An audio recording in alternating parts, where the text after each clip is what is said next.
Buenas tardes a todos los compañeros. Continuando con el tema que es arbitraje comercial, seguiré hablando sobre el mismo. ¿Ok? Tenemos que también recordar que, dando otro concepto sobre lo que es arbitraje, es un proceso en el cual se trata de resolver de forma extrajudicial las diferencias que surjan en relación entre dos o más partes, quienes acuerdan la intervención de un tercero, como lo mencioné anteriormente, que recibe el nombre de árbitro en un tribunal arbitral. En el arbitraje se discute un negocio controvertido entre las mismas partes ante personas privadas a cuya decisión se somete por mutuo consentimiento o acuerdo. ¿Qué más? Habla también acerca de que según Couture, el arbitraje, según César Eduardo Couture, disculpen, el arbitraje es la facultad de las partes de dirimir sus controversias prescindiendo de la jurisdicción ordinaria. Ahora bien, puedo decir que entre las ventajas del arbitraje, entre las más importantes, se pueden hacer mención de la celeridad, la flexibilidad, la posibilidad de pactar los costes del proceso. Es interesante esto porque las partes pueden llegar al acuerdo de cómo va a ser la estructura del proceso que se va a llevar a cabo, en este caso para la resolución de un conflicto. Entre los principios que regulan el arbitraje se pueden hacer mención del principio de igualdad que debe existir siempre entre las partes para la resolución. El principio también de que tiene que haber la dirimisión de este conflicto debe darse en audiencia y puede ser presentado de manera escrita o presencial.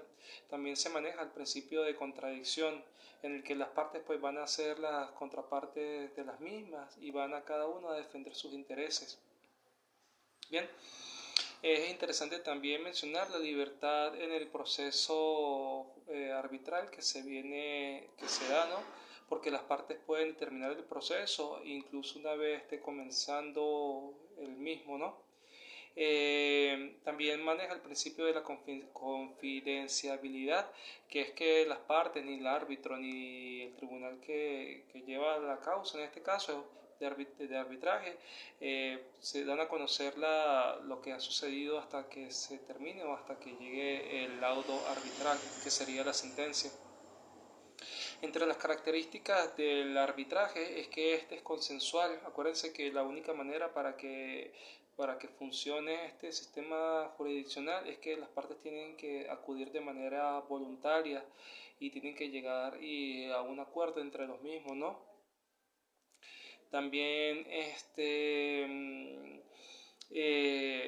una de las características es que las partes pueden seleccionar al árbitro o a los árbitros que van a solucionar o dirimir la controversia.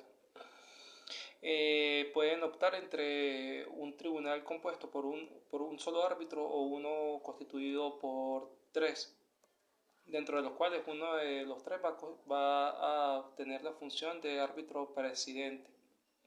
Otra de las características que se pueden mencionar es que el arbitraje es neutral.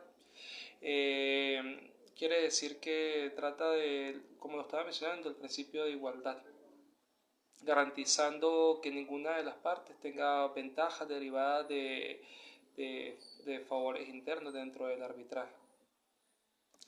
Como lo mencioné, el arbitraje resulta ser un procedimiento confidencial. Bien, y el Estado reconoce las decisiones arbitrales y le da valor de cosa juzgado, posibilitando el cumplimiento a través de la ejecución de la sentencia.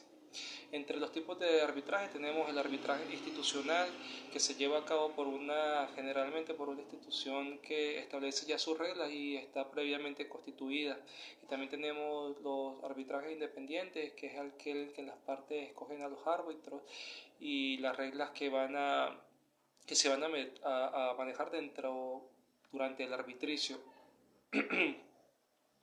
El arbitraje se fundamenta o es de índole jurídico, maneja jurisprudencia y legislación, y acuérdense que es fundamental el principio de la equidad dentro del arbitraje.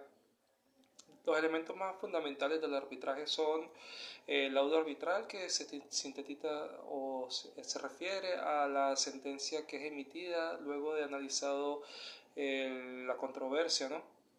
Luego de presentado ante el Tribunal de Arbitraje. Y el segundo, como lo había dicho, era la parte de la voluntariedad o el compromiso de adherirse de forma natural de las partes involucradas en el proceso arbitral, ¿no? Esto también hace referencia al artículo 608 del Código de Procedimiento Civil, que establece que las partes antes o durante el juicio pueden comprometerse en árbitros de número impar.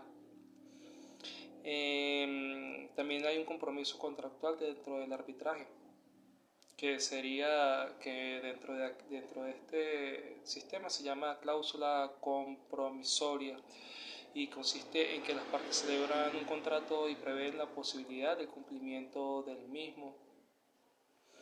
Los tipos de árbitros son los tipos o los árbitros deciden de acuerdo a la equidad y al derecho y se conforman a lo establecido en la ley. En la Carta Magna de nuestra nación, en la Constitución de la República Bolivariana de Venezuela, la figura de arbitraje está presente en el artículo 258 del mismo. Es interesante resaltar que para ser árbitro, lo que estipula la ley es que tienen que ser personas mayores de edad en pleno ejercicio de sus derechos civiles y sin interdicciones ni nada que le impida cumplir con este rol, que en este caso sería de árbitro.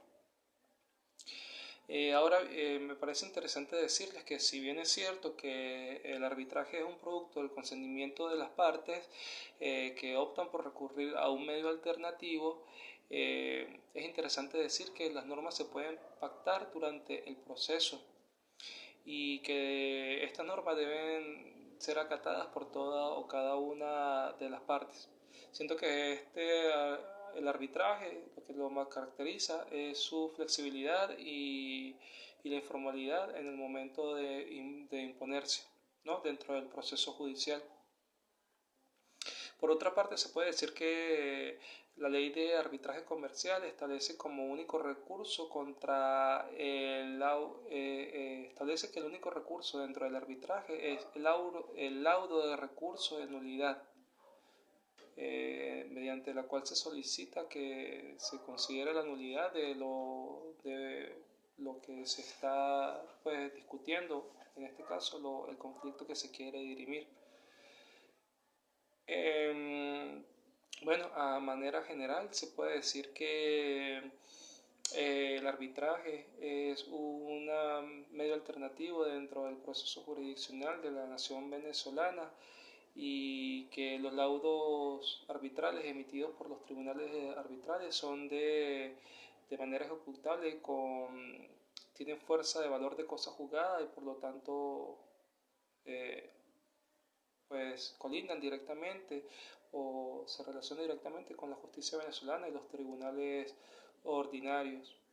Bien, bueno, esto es todo lo que puedo compartir en este momento y bueno, muchísimas gracias.